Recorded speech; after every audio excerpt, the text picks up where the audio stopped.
Hey, step inside that booth, get loose, knock out a nigga tooth, man. It's your boy 503 Lion, back at it again with another video, man. Much love to the almighty LDBC, Lions Den boxing community, man. Much love to the Houston Hard Hitters and, of course, the usual suspects, hashtag usual suspect teams. But look, man, I'm going to get right to it, man. This is my thoughts on the Deontay Wilder Tyson Fury trilogy press conference. Just went off Top Rank and PBC's YouTube's live. It was a very, very funny, entertaining press conference. First things first, I like what Wilder said. There will be bloodshed. It's no more talking. He thanked his team and, of course, his legal team, because let's not get it confused or misconstrued. He had to take Fury to court for this fight. Okay, I like Tyson Fury.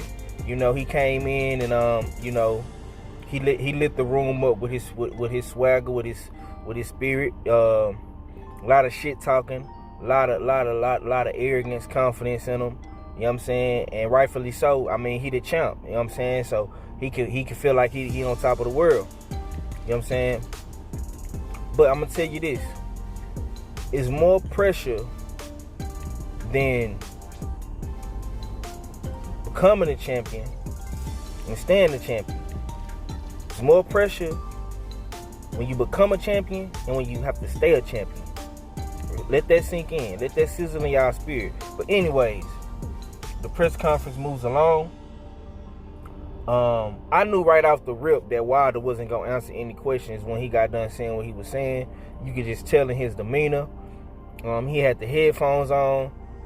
He pulled once again, Adrian Broner, one of the most influential fighters in the game. He pulled the Adrian Broner, put the headphones in, you know what I'm saying, ignored everybody, ignored Christina Puncher. She was just trying to do her job, but she felt Wilder's energy, she felt his vibe, and that was a wrap. Moving forward, Tyson Fury and Sugar Hill answered some questions. Malik Scott answered some questions. What I didn't like from Team Fury was Sugar Hill had the nerve to say that Tyson Fury is this now one punch knockout puncher. Listen, man, who have he knocked out when he been with you, bro? It's a difference. Let me explain boxing to y'all that's just now learning boxing. It's a difference in TKOs and KOs. With you, he had a TKO.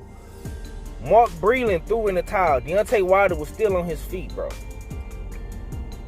Just because he dropped Wilder a couple times, you know what I'm saying? Well, he didn't knock Wilder out, bro. Wilder was still on his feet. It's a difference between a TKO and a knockout. When you he ain't getting up. It's a difference in that. That was real funny to me when he said that. I like the back and forth between Malik Scott and Tyson Fury, and rightfully so. Tyson Fury tried to make the best of the press conference. He really tried. He tried. But I'm gonna tell you something. He can only be as big as Wilder let him be. Because let's just be honest, man. The press conference didn't live up to the expectation of the first two press conferences. But you want to know why? Because Deontay Wilder was talking in those press conferences, and it gave you better content, it gave you better substance. By Wilder not saying anything in this press conference, Tyson Fury tried to, keep the shit going, but he couldn't do it to the level of him and Wilder going back and forth. He went back and forth a little bit with Malik Scott. And Malik Scott totally fact-checked him when you go back and look, because he's trying to make a case that, how you gonna make Deontay Wilder better? He's a one-trick pony. You don't know nothing. You wasn't a good boxer. And Malik Scott told him, he was like, well, hold on. How is motherfucking Sugar Hill, who was a shit boxer, wasn't nowhere as good as Malik Scott. How is he gonna make you a knockout artist, a one-punch power fighter, and you ain't never been that? So Malik Scott killed you right there. Cause let's just be real, bro.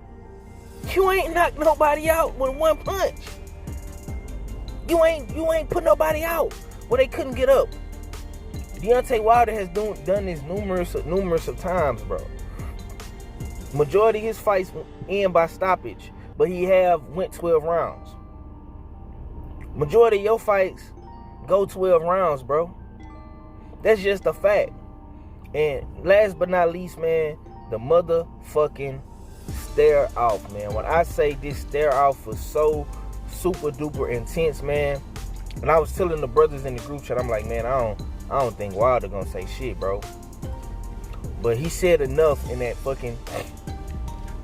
stare off, man. When I say focus, locked in, you know what I'm saying? He gonna play the villain to a T in this fight. And hey, man, I know it hurts y'all that I know it hurts the media and these fanboys that Wilder not fucking with nobody but the LDBC. I know it hurts. I know it does. But, you know, this what it gotta be now. And I'm not even finna get into that, but y'all already know what I'm talking about. You know what I'm saying? It was a great face-off. I like how both teams came behind one another, started talking shit. Tyson Fury brothers, his camp, Wilder's camp, you know what I'm saying? Malik Scott, I mean, it was just a great overall atmosphere. I'm more so excited that we know we got this fight coming because you see the press conferences. And another thing before I end this video, to all you motherfuckers that made it seem like Wilder was not gonna be shit and nobody cared about this fight and blah, blah, blah, blah. Why is this fight selling out? Why motherfuckers going crazy behind these tickets? Why do you have 100,000 people watching a press conference? Well, Deontay Wilder ain't nothing though, right? Yeah, okay. Keep telling yourself that, man. But yeah, man, it's your boy 503 Lion, man. Shouts out to the almighty LDBC. Leave a comment down below, man. Let me know what y'all think about this press conference, man. Hey, man, no more talking, man. Let's get it back in blood, man. Will it be a revenge or a repeat of the same thing, man? Till next time, we shall see, man. Deuces.